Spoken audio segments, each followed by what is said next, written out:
Selamat datang di Do It Goldfish Summer Camp. Saya Breng selaku owner dari Do It Goldfish Summer Camp.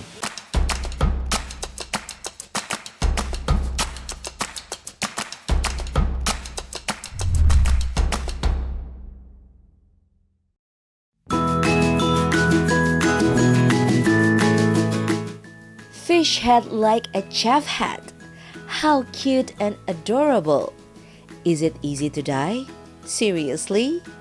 In this episode, the Animal Library will introduce the goldfish more closer.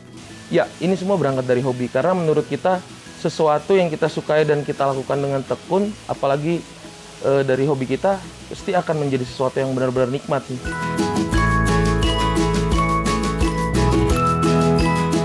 Secara general, jenis ikan mas koki banyak banget, ya kan? Banyak banget. Yang paling terkenal oranda, rancu, ryukin, demekin. Oranda is still a pioneer in the goldfish pet keeper, but that doesn't mean other types are not maintained as well, goldfish lovers. Because back to our taste in looking at the beauty of the pet fish that we want, and oftenly the type of oranda is still a mainstay in the contest world.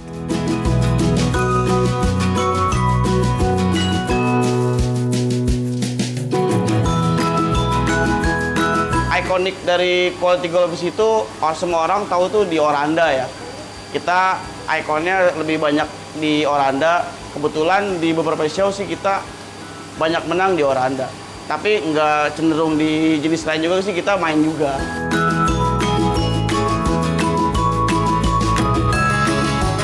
Karena sampai sekarang pun saya ngelihatnya adalah farm-farm besar di Indonesia aja ada gitu sampai belasan tahun dan ada yang sampai 3 generasi. Jadi menurut saya ini bukan sebuah monkey business sih kalau menurut saya.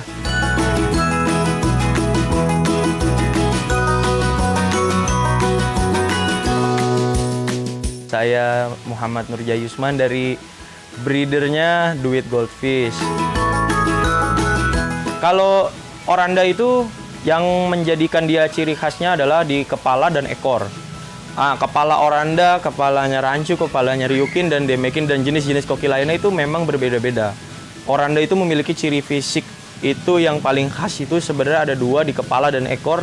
Kepalanya itu lebih kayak mirip rancu, tapi dia lebih tidak lebat gitu, tidak selebat rancu gitu jambulnya. Dan ekornya itu kalau dibilang tuh kayak kipas. Dia tuh mewah ketika dia berenang di dalam tank kayak gini, kita bisa menikmatinya itu ekornya tuh lebar. Beda kayak rancu, beda kayak ryukin. Ryukin juga ekornya lebar tapi berbeda bentuknya dengan oranda. Nah, ini yang di sini nih adalah ikan-ikan spesialis dari saya dan mungkin Breng sebetulnya seleranya itu nggak ke sini. Dia sebenarnya lebih ke oranda. Cuman memang masyarakat sekarang, hobi sekarang banyak juga suka ikan jenis ini, rancu ya. Nah, rancu ini adalah ikan yang bisa dibilang kategori cukup unik karena satu-satunya ikan yang tidak memiliki sirip di atas.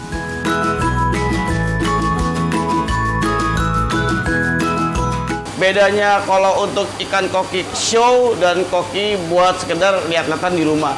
Yang pertama dari struktur ikan tersebut. Perbedaannya cuma sebenarnya sih simpel-simpel aja. Kalau kita bicara ikan show yang terutama, itu yang kita lihat dari proporsi overall dia. Dari mulai segi tulangan, bentuk badan, kepala, dan ekor. Kalau untuk sekedar miara di rumah, ya yang teman-teman bisa lihat sendiri, ya bentuknya seperti itu mas koki. Kalau warna klasifikasinya yang pertama dari genetik, dan kalau untuk mau naikin warna sih bisa dari pakan sama air juga sih ngaruh.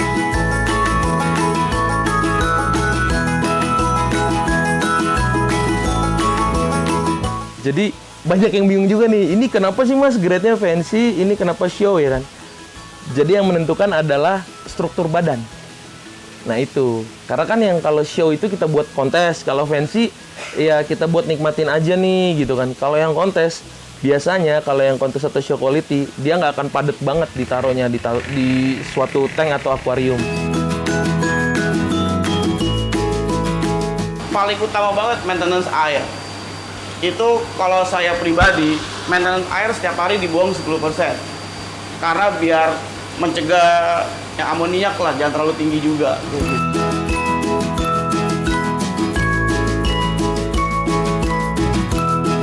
Nah, filtrasi dia memang lebih besar di investasi awal, yaitu di filter. Yang tadi saya bilang kan dia harus ada kristal bionya. Karena kan ikan ini banyak banyak pupnya, doyan makan dan banyak pupnya. Jadi kalau bagi kita nih, minimal banget 30% dari luas akuarium itu adalah filter. Kalau di kita di sini, kita 10% tiap hari ganti.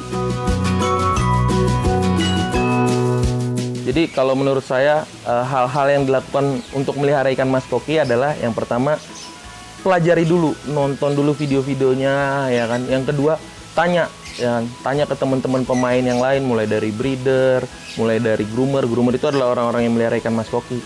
Tanya dulu aja, kesini pun nggak ada masalah. Tanya terus nonton, baru siapin yang udah ada ya kan. Kayak akuariumnya, kayak filtrasinya, baru melihara. Terus ada nih namanya tank syndrome. Kita bilangnya tank syndrome. Jangan sampai kita kelamaan jadi tank syndrome nih. Tank syndrome adalah baru punya akuarium, kepengen beli terus ikannya. Beli, overpopulasi, mati jadi nggak baik. Jadi mendingan tanya. Karena kan sebenarnya kalau di kita, ikan mas koki adalah sebagai stress relief yang pertama. Bukan ikan mas koki jadi nyusahin kita, kalau menurut kita. Jadi nikmati dulu, pahami dulu, baru jalan gitu mas.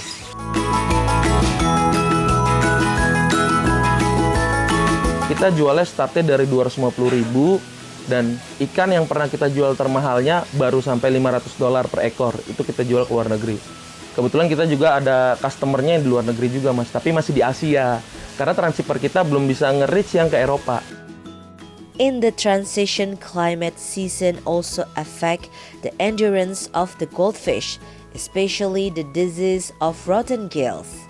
Mas koki penyakit khususnya apalagi di kondisi pancaroba kayak gini, biasanya itu paling sering banget pasif.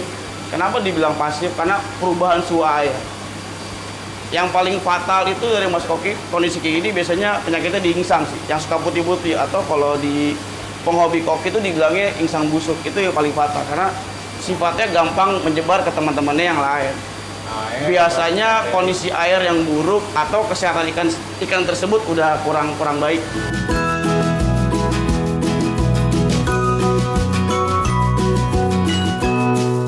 Sebenarnya sama aja, semua ikan tuh ada penyakitnya ya kan. Kayak mas koki, kutu, misalkan kutu jarum. Kita biasanya tuh tetap ada obat ya. Kita pakai obat kutu dari Dokno ini. Jadi kebetulan foundernya adalah seorang dokter yang sudah meriset di lab nih. Dan kemarin dia mempercayakan kita untuk, bang kita jalan bareng yuk buat edukasi karena saya suka abang nih. Oke, terus kita jalan nih, kita ikutin. Sampai sekarang pun, kak ini begini kak. Oh coba kasih ini takarannya begini. Sampai sekarang kayak gini kita pakai. Dan produknya banyak banget, dari mulai buat kutu jarum, insang, sisik nanas, dan lain-lainnya.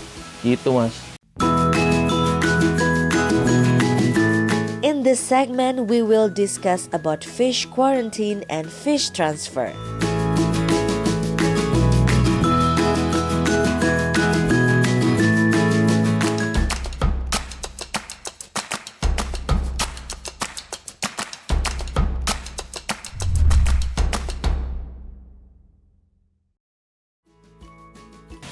Nah, ini ada di tank yang di pojok sana. Itu ikan di sana sedang dikarantina karena sakit. Ada juga yang sedang dikarantina karena memang luka. Sebetulnya penyebab dia sakit umumnya yang paling dasar dia jadi sakit gitu ya, si ikan itu sakit karena antibodi dia menurun. Kalau dia antibodinya itu stabil, kita ibaratin kayak manusia gitu ya. Kalau manusia memang lagi fit, performanya fit, dia berada di lingkungan yang kurang sehat pun dia bisa menyesuaikan dirinya. Tapi itu kembali lagi tergantung kepada ikannya. Nah, umumnya ikan yang sakit itu yang di situ adalah pertama awalnya karena luka. Yang kedua itu memang perpindahan ekosistem dari farm saya sama di sini. Karena air yang sangat menentukan bagaimana si imun ikan itu bisa stabil. Karena kalau air di sana bagus, di sini kurang bagus, itu bisa mengakibatkan dia drop. Nah, ketika imunnya dia drop, ya sama seperti manusia, imun dia drop, dia bisa menjadi mudah terserang penyakit. Kalau bisa dibilang virus itu datang dari mana aja, di dalam air yang ikan-ikan ini hidup itu pasti sudah ada bakteri-bakteri yang kurang bagus. Its omnivorous nature is velouherd can also be eaten. Nah, kalau fisik kita bisa lihat ini sih ya, kayak contoh nih. Ini sudah ada ikan yang sudah sisiknya tuh ngelupas. Itu biasanya diawali dari memang dia luka. Ketika ikan luka, dia dicampur dengan, karena dia sifatnya bukan ikan yang single tank atau ikan yang bisa hidup sendiri, dia itu rame-rame karena dia muncul luka. Jadi muncullah ikan-ikan teman-temannya itu di tank ini merasa bahwasanya, oh ini seperti makanan mungkin buat dia. Karena ikan ini tuh sifatnya omnivora, dia mau makan segalanya. Temannya kalau mati pun bisa dimakan sama dia. Nah, karena dia ada luka, terus temannya itu lapar atau apa, digigit. Ada tank mate di sini kayak sapu-sapu atau manfish, beranggapan kalau luka itu menjadi makanan, dan akhirnya lukanya itu makin ngelebar dan akhirnya terjadilah ya kayak gitu. Ada contoh ikannya tuh, 2 ekor yang kayak gitu. Nah, kalau yang lainnya sih kayaknya ini memang ikan ini baru datang karena Breng tuh berapa hari yang lalu ke tempat saya di Sawangan. Mungkin lagi diadaptasi untuk di lingkungan di sini.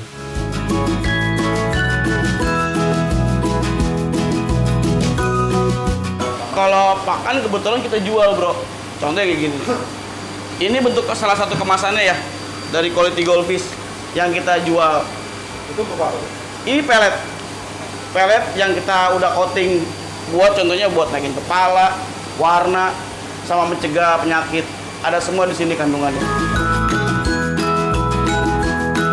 Kalau di suplemen di vitamin kita paling taruhnya di airnya aja, biar dia tetap selalu sehat ikannya tersebut.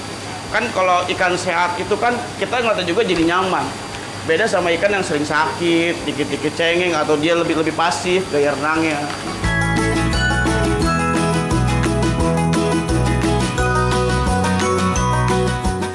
Kalau kita, makanan utamanya sama seperti ikan lainnya, pelet. Tapi kalau di kita kan, kita menggunakan pelet growth. Kebetulan memang kita jalan pelet growth merekomendasikan salah satunya adalah ini. Teman-teman, ini bisa teman-teman dapetin di seluruh merchant yang sudah ada. Toyokana. Ini dari Jepang, ini benar-benar fokus pada growth. Jadi dia cepat gemuk nih, dan tipikalnya sinking. Jadi kalau kita lebih memilih pelet itu tipikalnya sinking. Gitu. Kalau dari makanan. Terus kita juga ada makanan pendukung nih teman-teman. Makanan pendukungnya gel food. Tapi jangan dimakan, kebetulan ini untuk ikan. Memang wanginya seperti agar-agar yang bisa kita makan. Tapi ini adalah kebetulan buat ikan teman-teman. Variasinya rasanya tuh banyak banget. Ada yang rasanya banana, ada yang strawberry, dan lain-lain. Ini juga very recommended nih kalau menurut kita. Jadi pelengkapnya ada banyak gitu. Proper feeding is to avoid ammonia bomb symptoms.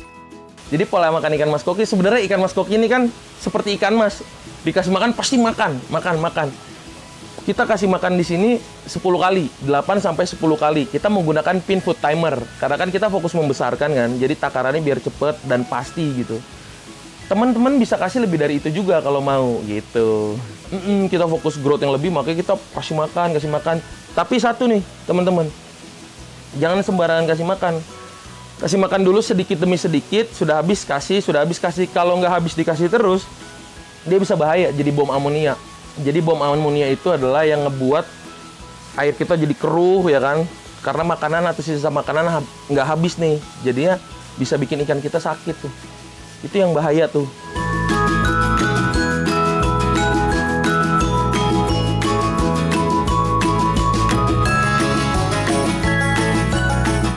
Karena kan banyak tuh orang selalu bilang, ikan mas koki gampang mati.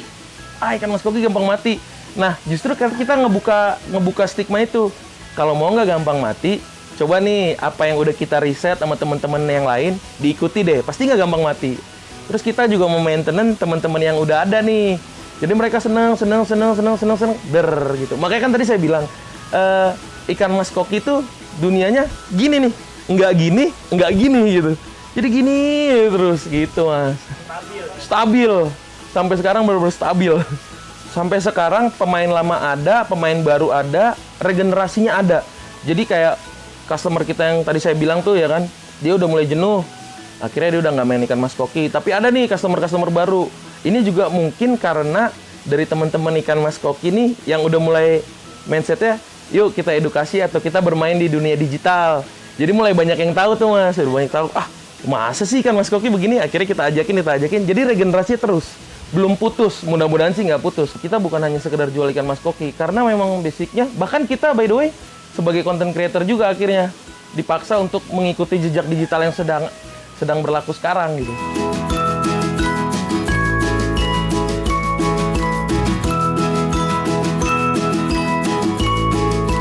Kalau yang saya tahu sering sharing sama teman-teman breeder itu, kalau bicara ngebreed ya, paling untuk ngepairnya itu 2 jantan 1 betina. Kayak gitu, selera nih, mau dicoba di warna merah putih atau di warna-warna black atau di kaliko atau kirin. Tergantung variannya aja hobinya di mana. Kalau mas koki kebetulan untuk saat ini kalau di crossing sih belum ya. Cuman ada salah satu farm di Thailand tuh sudah mencoba. Makanya timbulnya ikonik baru yaitu open atau oranda shorttail. Itu ya crossan jenis baru. Oranda cuman shorttail dan dia punya badan itu bulat seperti ryukin. Paling misalnya dia punya pattern itu warnanya putih, merah, hitam. Paling yang bisa kita naikin itu di warna blacknya sama di merahnya makin solid. Contohnya misalnya blacknya kurang pekat, dia makin pekat lagi, atau merahnya makin berdarah. Kayak gitu. Kalau untuk mengubah warna baru tuh nggak ada. Paling hanya memekatkan warna doang. Crossing is one way to produce beautiful colors and shades in goldfish. What is the original basic color of goldfish? Why not like now? We see full of colors and various patterns. Next on.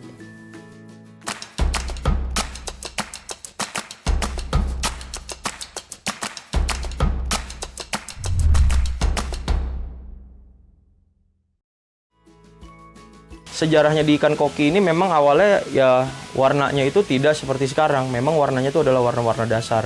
Kayak misalkan red atau black atau white gitu atau putih gitu ya. Nah, itu dasar-dasar warnanya memang seperti itu. Kenapa di setiap perkawinan ikan koki, kenapa warnanya itu berbeda-beda? Karena memang dasarnya ikan ini adalah rekayasa genetik oleh manusia. Jadi memang ikan ini tidak ada originalnya di alam gitu. Jadi memang ikan ini tuh adalah murni rekayasa genetik. Jadi kita nggak perlu kaget ketika ngeliat ikan koki warnanya macem-macem. Dan ikan ini bentuknya pun macam-macam. Kita bisa seperti contoh kita kawinin oranda sama rancu. Itu akan menghasilkan ya bisa dibilang sesuatu yang tidak jauh berbeda dari indukannya tadi. Atau kita mau kawinin rancu dengan rancu, kadang suka muncul rancu yang ada dorsalnya atau sirip atasnya gitu. Makanya kita harus memahami dulu sebetulnya teori-teori tentang dasar-dasarnya si ikan-ikan ini gitu.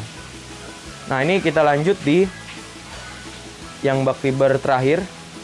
Ini kebanyakan rancu-rancunya dari tempat saya. Nah, ini kawan-kawan kalau mau lihat rancu hasil cetakan dari Barokah yang ada di galerinya Do It Goldfish ini, bisa lihat di sini langsung. How many kinds of goldfish contest? Kontes ikan mas koki itu banyak banget dan secara nasional banyak banget, dari mulai regional, nasional, bahkan Asia yang udah pernah kita ikutin. Dari mulai online dan offline ya kan.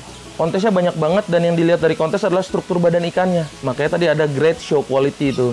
Kayak yang sekarang ini ada kontes di Ice BSD nih. Nanti ke depannya ada kontes di Jogja. Kontes itu lumayan gede karena perebutan Piala Raja.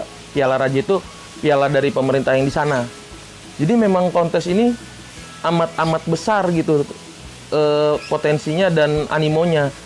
Makanya tadi saya bilang dari dulu ikan mas koki begini, tidak jatuh, tidak ke atas. Bahkan kontes yang sekarang di ISBSD kita memecahin rekor muri 800 tank. Kontes itu rutin, pasti ada aja tiap-tiap daerah. Teman-teman daerah sini, mas saya mau kajian kontes bulan ini. Teman-teman daerah sini, jadi organisasinya itu berhubungan baik tuh. Karena menurut saya organisasi yang berhubungan baik, jadi memaintain dengan baik, pasti hobi itu nggak akan jatuh, bisnis itu pun nggak akan jatuh. Karena kan kita kasih yang baik-baik terus tuh kan, nggak jadi beradu, saling sikat, nggak gitu.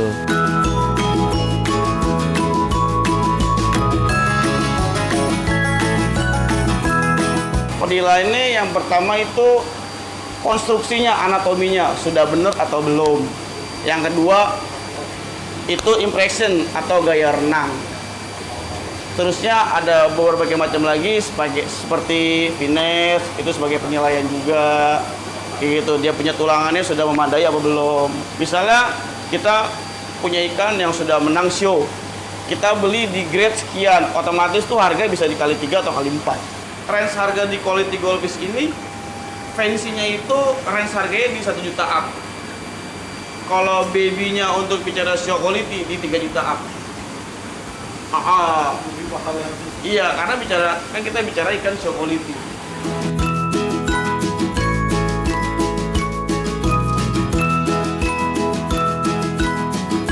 Ini kebetulan display yang sebagian kita pajang, sebagian lagi udah kita taruh di farm.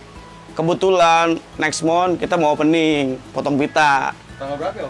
Rencana sih bulan depan. Untuk tanggalnya nanti kita pastiin, kita kabarin ya. Ini ada beberapa kita menang di daerah, contohnya ini di Tulungagung. Ini tahun kemarin di 2021. Ini di Bali di 2009. Ini di Liga tahun 2019 juga deh kalau nggak salah.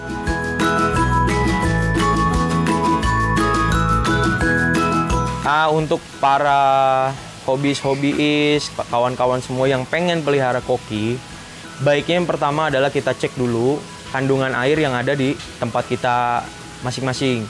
Misalkan kita tinggal di suatu wilayah, karena setiap jengkal tanah yang ada di sini itu pasti kandungan airnya berbeda-beda. Yang pertama dan wajib dilakukan adalah kita cek kondisi air. Bisa dengan cara kita beli ikan di toko pinggir jalan atau dimanapun, beli untuk dites apakah ikan itu dalam beberapa hari ke depan sehat ataukah nggak ada masalah, boleh kita teruskan.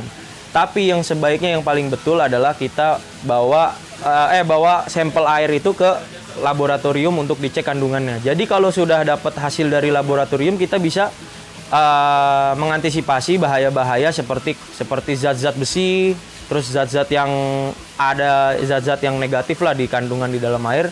Kita bisa antisipasi dengan cara ya media-media filter yang harus kita siapkan.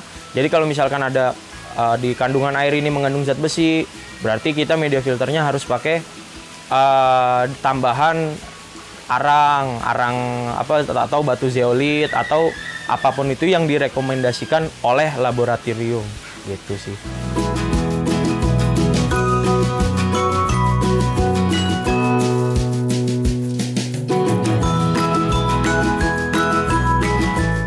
Nah, ini adalah sesuatu yang lumayan unik di kita. Jadi kan kita punya tagline, we share, educate, baru sell super goldfish ya kan. Jadi kalau kita nih, biasanya kita undang nih teman-teman. Kalau hobis-hobis baru datang ke sini, dia datang ke sini ya kan. Setelah datang ke sini dia kasih tahu nih, Mas saya punya akuarium segini, Bang saya punya akuarium segini. Saya mau beli ikan ini. Kalau menurut kita tidak mumpuni atau belum mumpuni filtrasinya, kita nggak kasih buat jual ke dia. Tapi kita kasih tahu dia, Bang, biar seru, biar ikannya bisa gede, terus awet. Kita kasih tahu, Abang tuh harusnya mempersiapkan filtrasinya seperti ini, Bang. Nanti kalau udah seperti ini, baru Abang kesini lagi, gitu. Kita bukan memilih-milih customer, hanya saja kita nggak mau customer baru kecewa jadi kapok main ikan mas koki.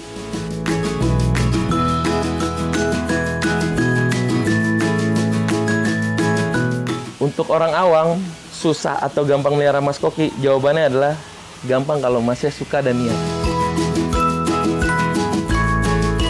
Difficult or easy to maintain goldfish? Keep watching the next episode only at the Animal Library.